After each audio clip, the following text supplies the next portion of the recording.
When evil strikes, sometimes the pain and the anguish are so deep that we try to cope with them through the creation of memorials.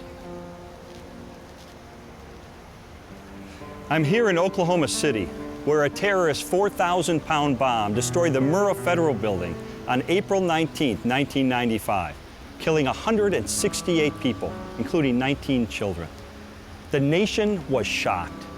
Tears are still shed by many of the thousands of visitors who come to this multifaceted memorial every year to remember. The East and the West gates mark the minute before and the minute after the disaster.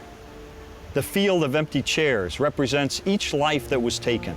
The smaller chairs stand for the children. The 9 rows represent each floor of the building. On the east end are the only walls of the building that are left standing, and they're now inscribed with the names of more than 600 people who survived the attack, many of whom were seriously injured. There are 200 feet of the original fence where people can leave tokens of remembrance. More than 60,000 items already have been archived. A memorial can help us process the heartbreak of a tragedy, but it can't answer the underlying question, which is why? Why did God allow it to happen? Why does God permit so much pain and suffering and evil and violence in the world? Well, if you're like me, you've asked that question many, many times. And today, in this session, we're going to get a chance to investigate some answers.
What has been called the problem of evil has puzzled men and women of every generation.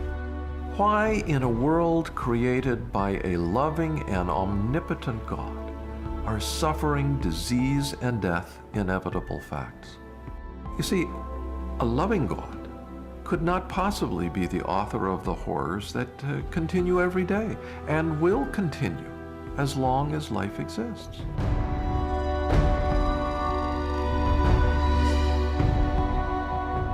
It's an inconceivable tale of suffering and death.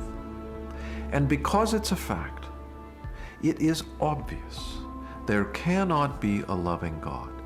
Cannot be.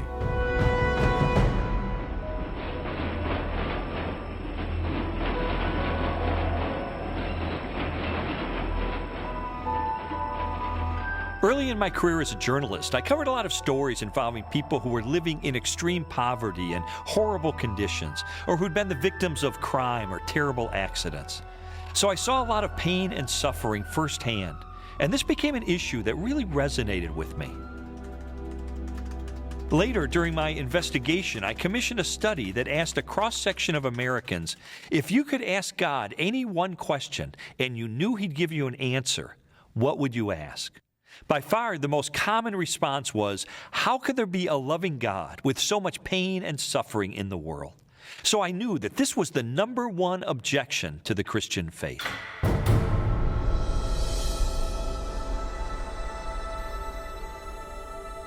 What a lot of people don't realize when the problem of evil comes up is that everyone has to deal with it. This isn't just a problem for me as a theist.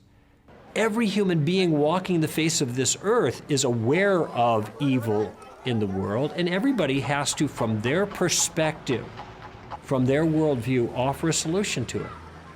The real question is who has got the best answer in the context of their worldview. Which worldview has the best resources to help deal with this problem? And here I think the biblical worldview excels.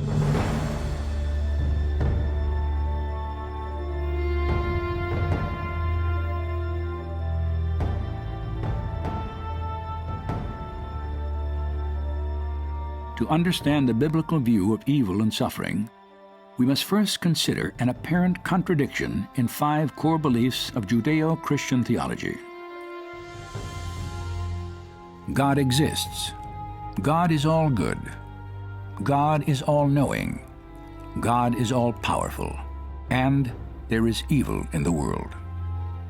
It appears that there's a conflict between God's goodness and God's power. If he was good, he'd want to get rid of all evil in the world, and if he is powerful, he'd be able to, but evil exists, and therefore he's either not good or he's not powerful. That's a pretty good argument, and I think the only way of answering it is to show that the terms are ambiguous. We don't fully understand what God or good or all-powerful or all-wise mean. We partly understand them.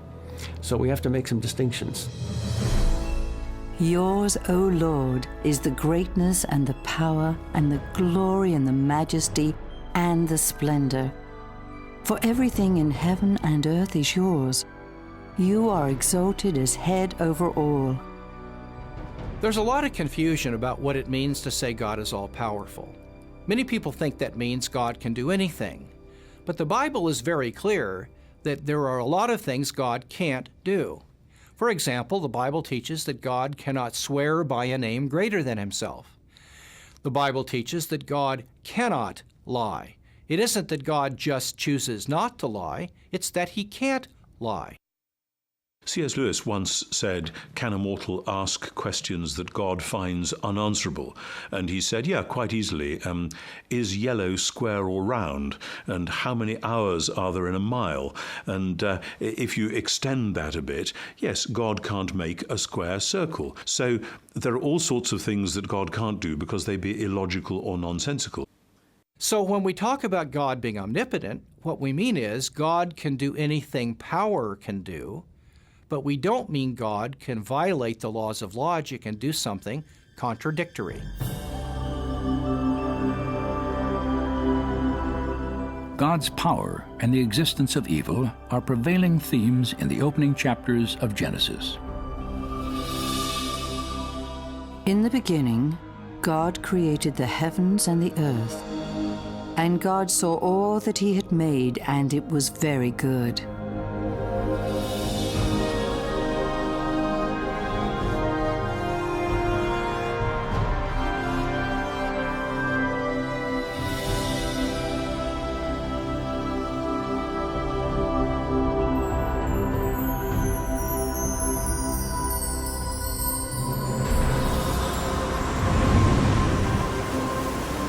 According to the Bible, after God created a universe and a planet perfectly designed to sustain life, he crowned his work with human beings, man and woman, endowed with spirit and soul, free will, and the capacity to make their own moral choices.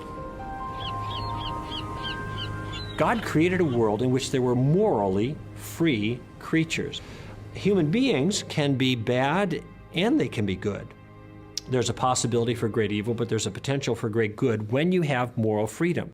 And so our greatest blessing, which is the free will we have, the ability to make choices, moral choices, also is our greatest curse because I often choose the wrong thing, and so does everybody else. And people get hurt out of that, both intentionally and unintentionally.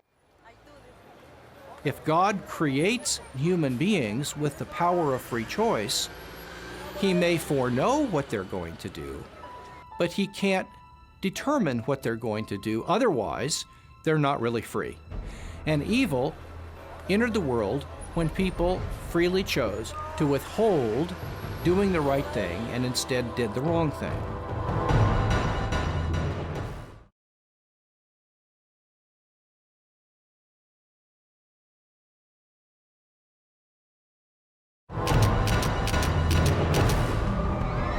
It appears an airplane crashed into the World Trade Center. The World Trade Center, tower number 1, is on fire. The whole outside of the building was just a huge explosion.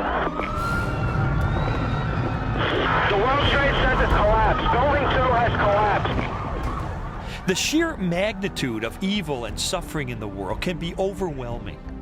And while searching for answers, some have argued that because God created humans with free will, then He's ultimately responsible for evil. It's even been suggested that God created evil. But from a biblical perspective, is that even possible? No, because evil is not a thing. Everything God creates is good. God created the world good, just as it was supposed to be. But human freedom then was used in such a way as to diminish goodness in the world, and that diminution, that lack, that missing goodness, that is what we call evil. So evil is a lack of goodness. It is goodness spoiled. You could have good without evil, but you can't have evil without good. And so evil was not a direct creation of God. It was the result of humans exercising their freedom. So if it was the free will of human beings that actually caused evil, then I think it's reasonable to ask, why didn't God just create a world where moral freedom didn't exist in the first place? That way, evil and suffering wouldn't exist either. God could have made a world without evil by just taking away our free will to do it. It would have been very easy for Him to just simply say, well, I'm going to make you all marionettes and we'll pull the strings and everybody prays 5 or 6 times a day and everybody does right. But God wanted a race of tested individuals who choose to love Him. And you cannot love someone unless you have the choice to not love Him. The sort of love that humans can give to one another and to God is something which depends on them being able to do it from the bottom of their heart without being forced. As soon as it's forced, it's not love anymore. And so it was a good thing for God to create creatures with freedom, because that opened up the possibility that they could actually express genuine love not only to Him but to one another in intimate relationship.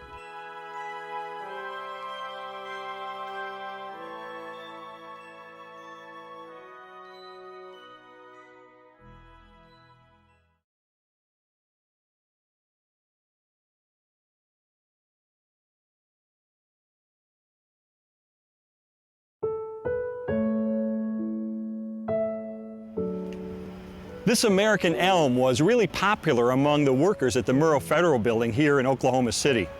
It was the only tree in the parking lot across the street, and so some workers would arrive early and park their car underneath to avoid the sun beating down all day on their car.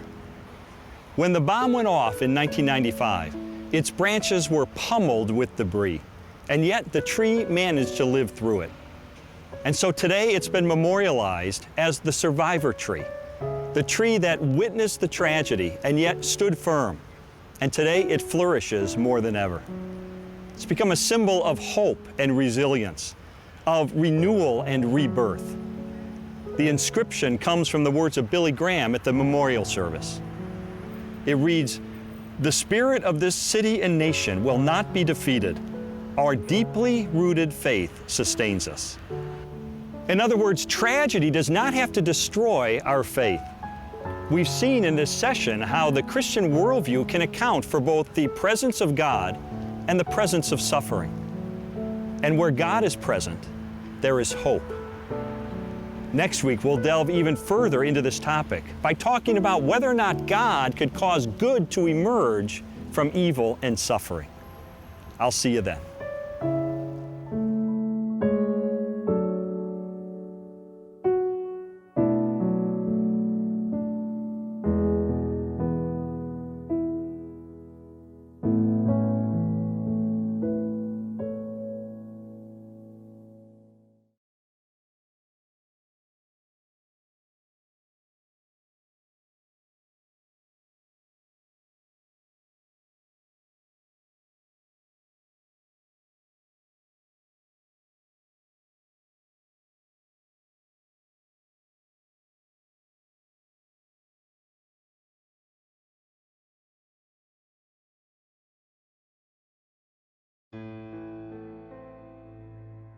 Are you old enough to remember the assassination of President John F. Kennedy? I was in the 6th grade in suburban Chicago on November the 22nd, 1963, when the principal came over the class intercom to break the news. The kids were bewildered and scared. A lot of the teachers were crying. The moment is seared into my memory. That's the power of a national tragedy.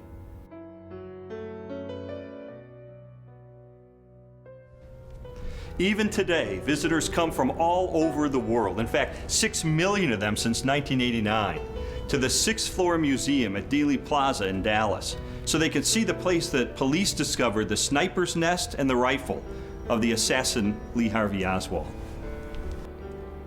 A lot of them like to look out the window and just imagine the trajectory of the bullets that changed American history. When our world is rocked by an assassination or a terrorist attack like 9/11, often we become introspective and reflective about our most basic values of hope, trust, and faith. Same is true when it's a personal tragedy. I know what it's like to get the phone call from the doctor where he says, "I'm sorry, but you've got cancer." I've been on the receiving end of a phone call that told me my dad had died prematurely. At that moment when our personal world is rocked, often the only thing we can do is ask the question, why? This isn't merely an intellectual objection. This is a heart's cry. We want to know, why does God allow so much pain and suffering in the world? We're going to continue in this session to talk about this number one objection to Christianity. And we're going to ask another provocative question. Might God use evil and suffering for our ultimate good?